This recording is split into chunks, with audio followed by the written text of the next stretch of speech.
ಇವತ್ತು ಡೇ 2 ಅಯೋಧ್ಯೆಯಲ್ಲಿ ನಾವೀಗ ಗುಪ್ತರ್ ಘಾಟ್ ನೋಡೋಕ್ಕೆ ಬಂದಿದ್ದೀವಿ. ನೋಡಿ, ಇದೇ ಗುಪ್ತರ್ ಘಾಟ್.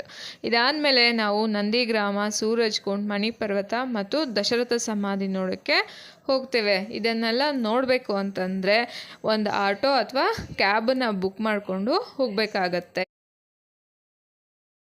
ನೋಡಿ, ಇದು ಒಂದು ಗುಪ್ತರ್ ಘಾಟ್ ಅಂತ ಅಂದ್ಬಿಟ್ಟು ಈ ರೀತಿ ಇದೆ. ಇದು ಸಹ ಸರಿಯೂ ನದಿಗೆ ಕಟ್ಟಿರುವಂತಹ ಘಾಟ್ ಇದು.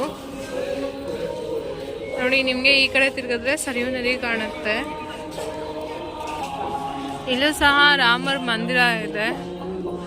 ಈ ರೀತಿ ಇದೆ ರಾಮರ ಮಂದಿರ.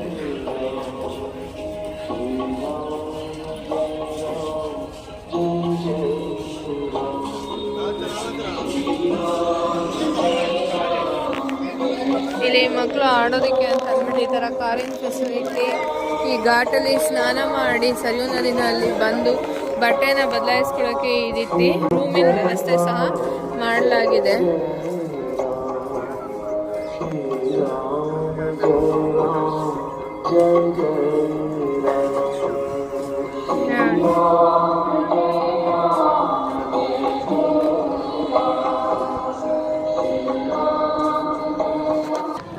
ನೋಡಿ, ಸರಿಯೂ ನದಿ ಈ ರೀತಿ ಕಾಣ್ತಾ ಇದೆ. ಇಲ್ಲೂ ಸಹ ಬೋಟಿನ ವ್ಯವಸ್ಥೆ ಇದೆ. ಸರಿಯೂ ನದಿಯಲ್ಲಿ ಸುತ್ತೋದಕ್ಕೆ ಬೋಟ್ಗಳನ್ನು ಬುಕ್ ಮಾಡಿಕೊಂಡು ಹೋಗಬಹುದು. ಇದು ಶ್ರೀರಾಮ ಜಲಸಮಾಧಿ ಆದಂತಹ ಜಾಗ ಗುಪ್ತರ್ ಘಾಟ್.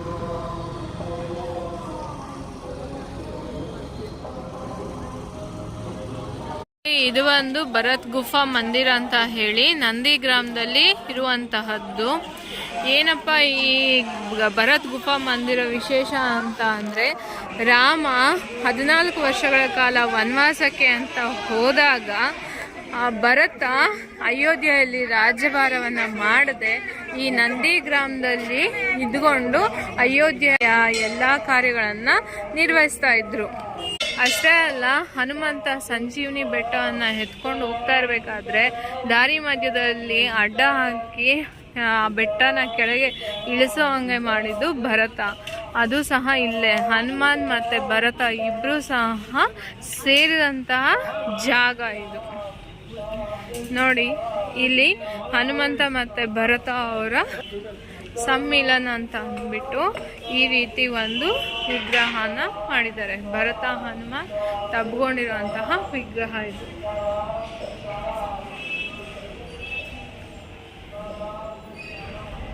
ಈಗ ಇದನ್ನ ಒಂದು ದೇವಸ್ಥಾನ ಥರ ಮಾಡಿದ್ದಾರೆ.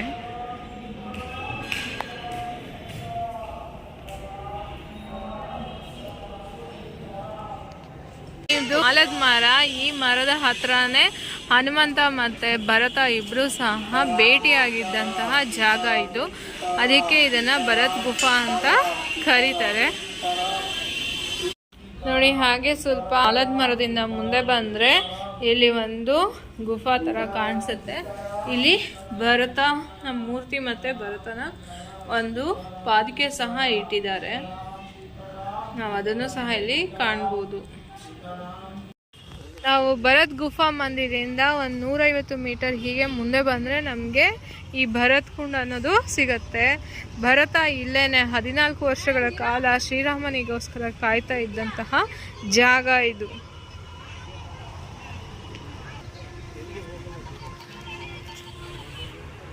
ನೋಡಿ, ಇದು ಬಂದು ಸೂರಜ್ ಕುಂಡ್ ಮೇನ್ ಎಂಟ್ರೆನ್ಸು. ಇದು ಡೆಲ್ಲಿ ರಜಪೂತರಾದಂತಹ ತೋಮರ್ ಅನ್ನುವಂತಹ ರಾಜ ಕಟ್ಟಿಸಿರುವಂಥದ್ದು.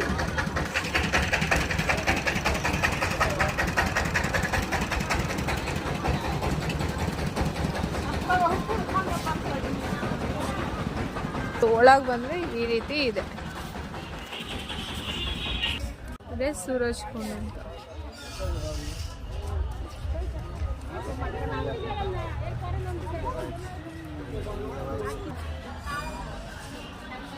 ನೋಡಿ, ಹೀಗೆ ಸ್ವಲ್ಪ ಮೇಲೆ ಹೋದ್ರೆ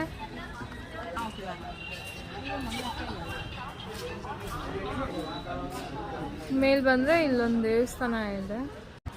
ನೋಡಿ, ಪೂರ್ತಿ ಮೇಲೆಯಿಂದ ನಿಂತ್ಕೊಂಡು ನೋಡಿದ್ರೆ ಈ ರೀತಿ ಕಾಣುತ್ತೆ ಸೂರಜ್ ಕುಂಡ್.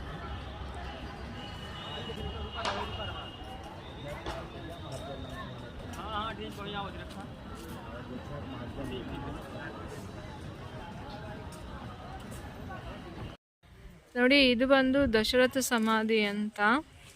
ಇಲ್ಲಿ ದಶರಥ ಮಹಾರಾಜ ಅವರ ಸಮಾಧಿ ಇದೆ. ಹೀಗೆ ಒಳಗೆ ಬಂದರೆ ನೋಡಿ ಈ ಥರ ಕಾಣುತ್ತೆ.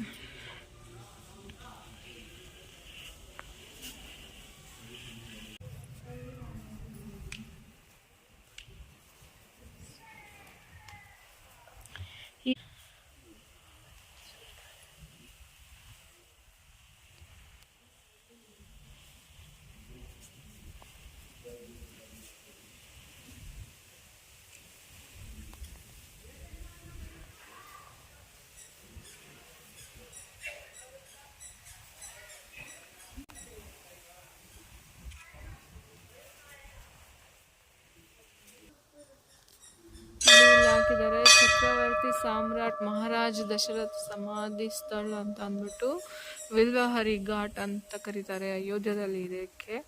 ಇದು ಅಯೋಧ್ಯೆಯಿಂದ ಸ್ವಲ್ಪ ದೂರನೇ ಇರೋದು, ಹತ್ರ ಇಲ್ಲ. ನೋಡಿ, ಈ ಸ್ಥಳದಲ್ಲಿ ನಾವು ಶನೇಶ್ವರನ್ನ ಸಹ ನೋಡ್ಬೋದು.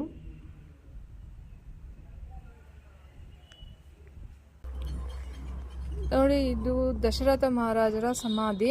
ರಾಮ ವನವಾಸಕ್ಕೆ ಹೋದ ನಂತರ ದಶರಥ ಮಹಾರಾಜರ ವಿಧಿವಶವಾಗತ್ತೆ. ಅದ ನಂತರ ಭರತ ಮತ್ತು ಶತ್ರುಘ್ನರು ಇಲ್ಲಿ ಬಂದು ದಶರಥ ಮಹಾರಾಜರ ಅಂತ್ಯ ಸಂಸ್ಕಾರವನ್ನು ಮಾಡ್ತಾರೆ. ಇಲ್ಲಿ ನಮಗೆ 4 ಪಾದಗಳ ಗುರುತು ಸಿಗತ್ತೆ. ಮೊದಲನೇದಾಗಿ ರಾಮ ಮತ್ತು ಭರತ ಅವರದ್ದು, ಆಮೇಲೆ ಲಕ್ಷ್ಮಣ ಶತ್ರುಘ್ನ ಅವ್ರದ್ದು. ಇಲ್ಲಿ ನೀವು ಕಾಣ್ತಾ ಇರುವಂಥದ್ದು ಇದು ಪಿಂಡ ಪ್ರದಾನ ಮಾಡಿರುವಂಥದ್ದು. ಇಲ್ಲಿಂದ ಮುಂದೆ ಬಂದರೆ ನಿಮಗೆ ಇನ್ನೂ ಒಂದು ಪಾದ ಕಾಣಿಸುತ್ತೆ. ಇದು ಗುರು ವಸಿಷ್ಠರ ಪಾದಕ್ಕೆ. ಅಷ್ಟೇ ಅಲ್ಲ, ಇಲ್ಲಿ 2 ಕತ್ತಿಯ ರೀತಿಯಲ್ಲಿ ಇರುವಂಥದ್ದು ಕಾಣುತ್ತೆ. ಆದರೆ ಇದರ ಬಗ್ಗೆ ಯಾವುದೇ ರೀತಿಯ ಮಾಹಿತಿ ಇಲ್ಲ.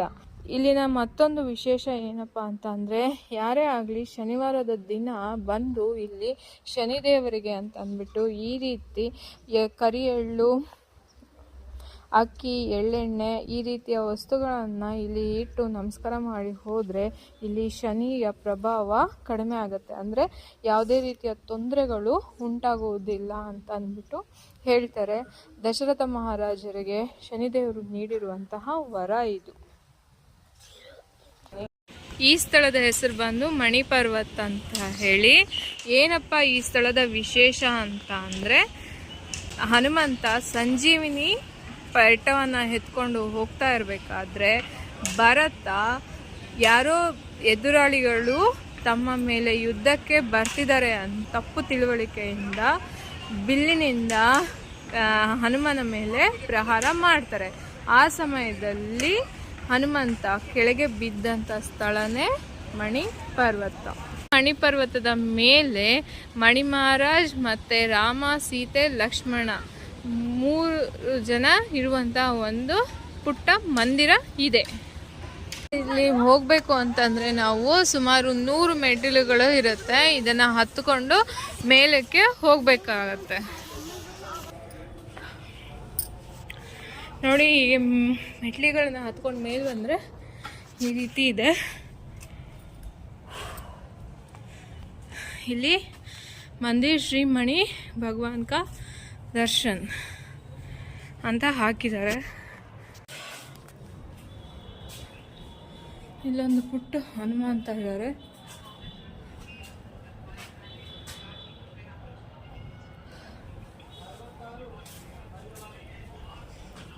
ಮತ್ತೆ ಹೀಗೆ ಮೆಟ್ಲುಗಳನ್ನ ಹತ್ತಬೇಕು. ಈ ಥರ ಇದೆ.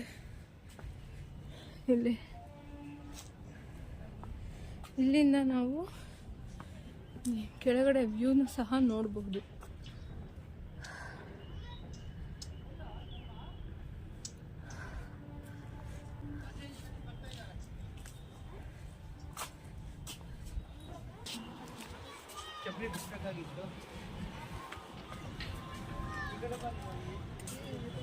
ನೋಡಿ, ಇಲ್ಲಿ ಒಂದು ಜೂಳ ಥರ ಇದೆ. ಇದೇ ಜಾಗದಲ್ಲೇ ಹನುಮಂತ ಬಿದ್ದಂತೆ. ಇಲ್ಲಿಂದ ನಿಂತ್ಕೊಂಡು ನಾವು ಸಿಟಿ ವ್ಯೂನು ಸಹ ನೋಡಬಹುದು. ಈ ರೀತಿ ಕಾಣುತ್ತೆ.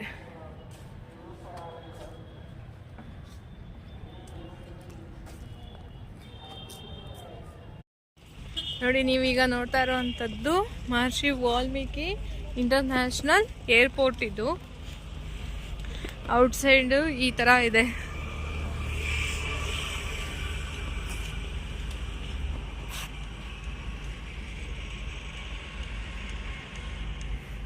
ಇಲ್ಲಿಗೆ ನಮ್ಮ ಧಾರ್ಮಿಕ ಪ್ರವಾಸ ಮುಕ್ತಾಯವಾಗುತ್ತದೆ. ಇಲ್ಲಿಂದ ವಾಲ್ಮೀಕಿ ಇಂಟರ್ನ್ಯಾಷನಲ್ ಏರ್ಪೋರ್ಟ್ಗೆ ಹೋಗೋಣ, ಬನ್ನಿ.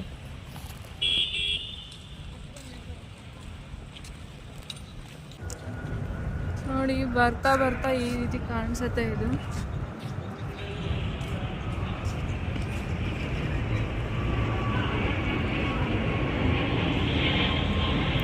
ನೋಡಿ, ಒಳಾಂಗಣ ವಿನ್ಯಾಸ ಏರ್ಪೋರ್ಟಲ್ಲಿ ಈ ರೀತಿ ಇದೆ.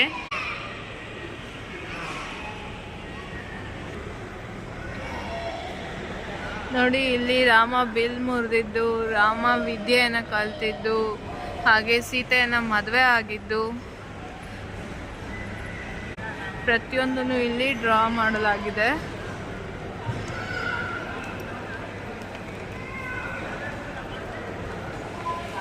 ಇದೇ ಮಹರ್ಷಿ ವಾಲ್ಮೀಕಿ ಇಂಟರ್ನ್ಯಾಷನಲ್ ಏರ್ಪೋರ್ಟಿನ ಒಳಾಂಗಣ ವಿನ್ಯಾಸ.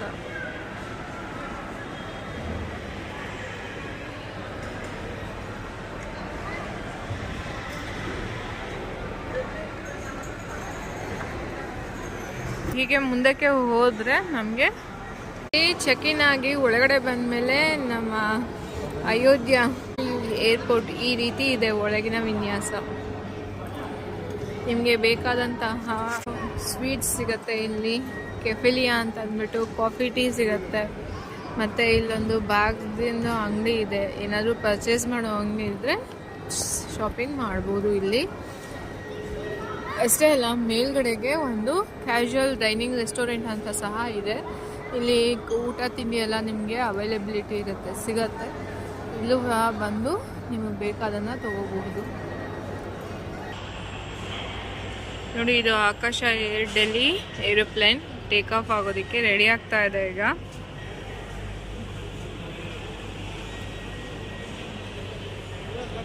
ನೋಡಿ, ಇಲ್ಲಿ ಈ ರೀತಿಯ ಬೇಕಾದಂಥ ವಸ್ತುಗಳು ಅಂದರೆ ಚಾಕ್ಲೇಟ್ ಸಿಗತ್ತೆ. ಇಲ್ಲಿ ಬಂದು ಸ್ವೀಟ್ಸ್ ಸಿಗತ್ತೆ.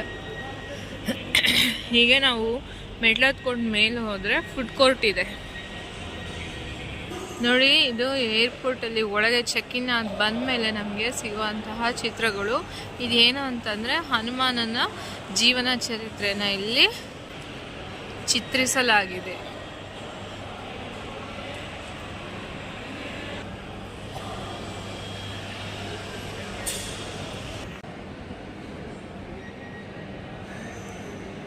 ನೋಡಿ, ಇದರ ಕೆಳಗಡೆನೆ ಅದ್ರ ಬಗ್ಗೆ ಕೊಟ್ಟಿದ್ದಾರೆ ಏನೇನು ಅಂತಂದ್ಬಿಟ್ಟು. ಭಗವಾನ್ ಹನುಮಾನ್ ಜಿ ಕಾ ಜೀವನ್ ಚರಿತ್ರ ಅಂತ ಹಾಕಿದ್ದಾರೆ. ಹೀಗೆ ಮುಂದೆ ಬಂದರೆ ನಮಗೆ ಮೇಲೆ ಹೋಗೋದಕ್ಕೆ ಮೆಟ್ಲಿಗಳಿವೆ. ಮೇಲೆ ಏನಿದೆ ಅಂದರೆ ಫುಡ್ ಕೋರ್ಟ್ ಇದೆ. ನೋಡಿ, ಮೇಲೆ ಬಂದ್ವಿ. ಈಗ ಇಲ್ಲೇನೇನಿದೆ ಅನ್ನೋದನ್ನ ತೋರಿಸ್ತೀನಿ. ಕೂತ್ಕೊಳ್ಳೋದಕ್ಕೆ ಚೇರ್ಗಳ ಫೆಸಿಲಿಟಿ ಇರುತ್ತೆ. ನೋಡಿ, ಇದು ಬಂದು ಕ್ಯಾಶುವಲ್ ಡೈನಿಂಗ್ ರೆಸ್ಟೋರೆಂಟ್.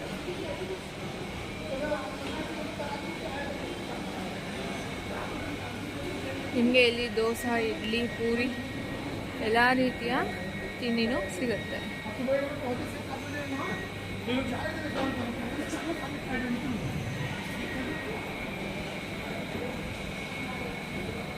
ಇದು ಕ್ಯಾಶುವಲ್ ಡೈನಿಂಗ್ ರೆಸ್ಟೋರೆಂಟ್ ಅಂತ ಅಂದ್ಬಿಟ್ಟು ನಿಮ್ಗೆ ಇಲ್ಲಿ ತಿನ್ನೋದಕ್ಕೆ ದೋಸೆ, ಇಡ್ಲಿ, ಪೂರಿ ಎಲ್ಲ ಸಿಗತ್ತೆ.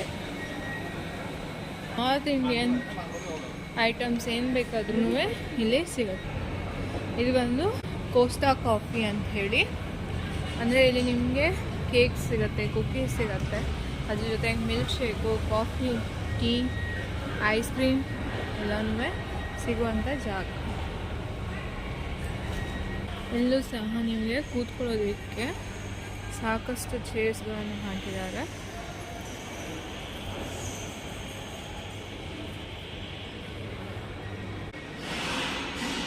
ಫುಡ್ ಕೋರ್ಟಿಂದ ಹಾಗೆ ನಾವು ಸ್ವಲ್ಪ ಮುಂದೆ ಬಂದರೆ ಇಲ್ಲಿ ನಮಗೆ ರನ್ವೇ ಕಾಣುತ್ತೆ.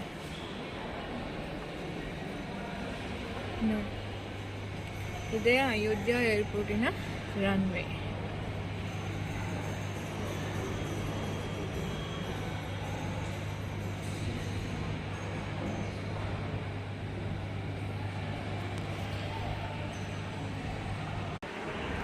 ನೋಡಿ ನಾವು ಹೊರಡುವಂತಹ ಆಕಾಶ ಬರ್ತಾ ಇದೆ ಈಗ.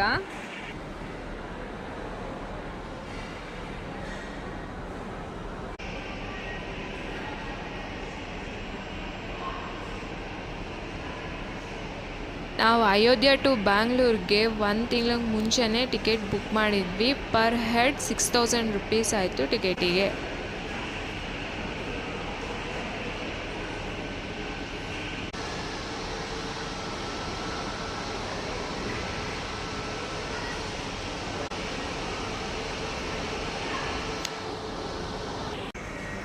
ಇದೇ ಫ್ಲೈಟಲ್ಲಿ ನಾವು ವಾಪಸ್ ಈಗ ಬೆಂಗಳೂರಿಗೆ ಹೊರಡ್ತಾ ಇರೋದು. ಅಯೋಧ್ಯ ಟು ಬ್ಯಾಂಗ್ಳೂರ್ ಹೋಗ್ತಾ ಇದ್ದೀವಿ ನಾವು. ನೋಡಿ ಎಲ್ಲ ಜನಗಳು ಬಂದು ಅವ್ರವ್ರ ಸೀಟ್ಗಳಲ್ಲಿ ಕೂತ್ಕೋತಾ ಇದ್ದಾರೆ. 3x3 ಕಾಂಬಿನೇಷನ್ ಸೀಟ್ಸ್ ಇದೆ. ಕೂತ್ಕೊಂಡ್ಮೇಲೆ ಲೆಗ್ ಸ್ಪೇಸ್ ಸಹ ನಿಮಗೆ ಆರಾಮಾಗಿ ಇದೆ, ಆರಾಮಾಗಿ ಕೂತ್ಕೋಬೋದು. ಯಾವುದೇ ರೀತಿಯ ಇಕ್ಕಟ್ಟು ಸಹ ಇರೋದಿಲ್ಲ ಇಲ್ಲಿ. ಈ ರೀತಿಯ ಟ್ರೇಸ್ ಫೆಸಿಲಿಟಿ ಸಹ ಇದೆ. ಇದು ಸಹ ಭಾಳ ದೊಡ್ಡದಾಗಿರುವಂಥದ್ದು. ಇದು ಬೇಕಾದರೆ ನಾವು ಈ ರೀತಿ ಮುಂದಕ್ಕೂ ಸಹ ಮಾಡ್ಕೋಬೋದು. ಚಿಕ್ಕದಾಗಬೇಕು ಅಂದರೆ ಈ ರೀತಿ ಹಿಂದಕ್ಕೆ ತಳ್ಕೋಬೋದು. ಟೀ ಸ್ನ್ಯಾಕ್ಸ್ ಎಲ್ಲ ತೊಗೊಂಡಾಗ ಈ ಟ್ರೇ ಮೇಲೆ ಇಟ್ಕೋಬೋದು. ಅದರ ಜೊತೆಗೆ ಇಲ್ಲಿ ಇನ್ನೊಂದು ಆಪ್ಷನ್ ಇದೆ, ನೀವು ನೋಡ್ಬೋದು. ಇದು ಮೊಬೈಲ್ ಹೋಲ್ಡರ್.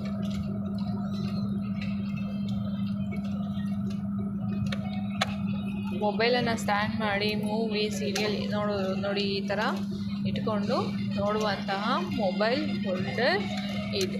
ಇದನ್ನು ಓಪನ್ ಮಾಡೋದು ಈ ರೀತಿ, ಇದನ್ನು ಮೇಲೆ ಎತ್ತಲು ಹೀಗೆ ಬರುತ್ತೆ. ಕೆಫೆ ಆಕಾಶ ಅಂತ ಅಂದ್ಬಿಟ್ಟು ಮೆನು ಚಾರ್ಟ್ ನೋಡಿ, ಏನೇನು ಫುಡ್ ನಮಗೆ ಇಲ್ಲಿ ಸಿಗುತ್ತೆ ಅನ್ನೋದನ್ನು ನಾವಿಲ್ಲಿ ನೋಡ್ಬೋದು. ವಿತ್ ಪ್ರೈಸ್ ಇದರಲ್ಲಿ ಎಲ್ಲನೂ ಸಹ ಹಾಕಿದ್ದಾರೆ.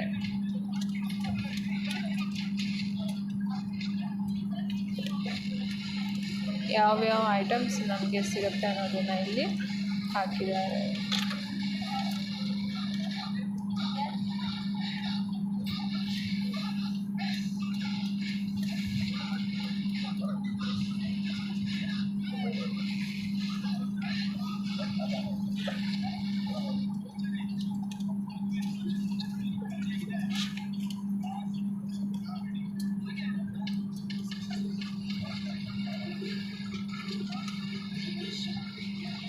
ವಿತ್ ಪ್ರೈಸ್ ನಮಗೆ ಇಲ್ಲಿ ಏನೇನು ಐಟಮ್ ಸಿಗುತ್ತೆ ಅನ್ನೋದನ್ನು ಮೆನ್ಷನ್ ಮಾಡಿದ್ದಾರೆ. ಬೇಕಾದಂಥದ್ದನ್ನು ನಾವು ಇಲ್ಲಿ ತೊಗೋಬೋದು.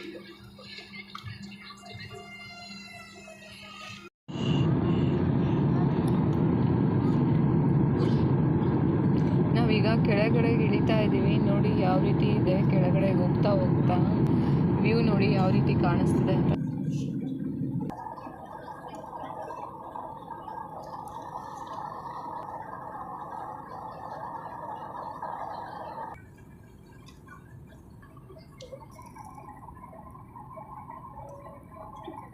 ನಾವು ಕೆಳಗಡೆ ಇಳಿತಾ ನೋಡಿ ನಮಗೆ ಈ ಥರ ಕಾಣುತ್ತೆ ವ್ಯೂ.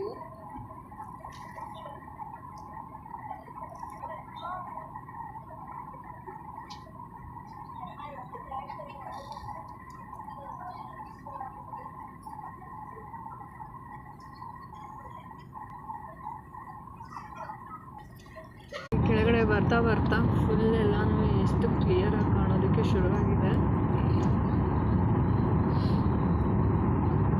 ಇನ್ನೇನು ಸ್ವಲ್ಪದಲ್ಲೇ ನಾವು ಲ್ಯಾಂಡ್ ಆಗ್ತೀವಿ.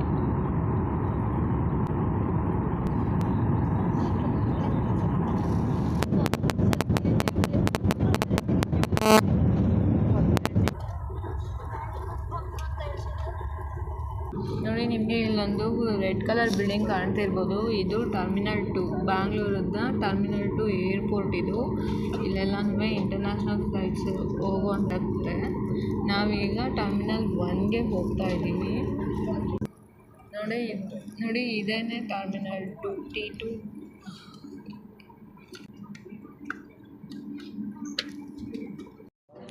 ನೋಡಿ ಇದೆ ಆಕಾಶ ಏರ್ ಬೋಯಿಂಗ್ 737-8 ಮ್ಯಾಕ್ಸ್. ನೋಡಿ ನಾವು ಈಗ ಏರೋ ಬ್ರಿಡ್ಜ್ ಮೂಲಕ ಹೊರಗಡೆ ಬರ್ತಿದ್ದೀವಿ.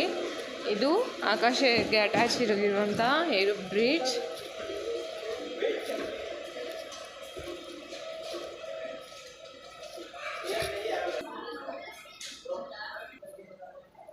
ನೋಡಿ ನಾವು ಎಂಟ್ರೆನ್ಸ್ ಆದ್ವಿ ಏರೋಡ್ರಮ್ ಒಳಗೆ.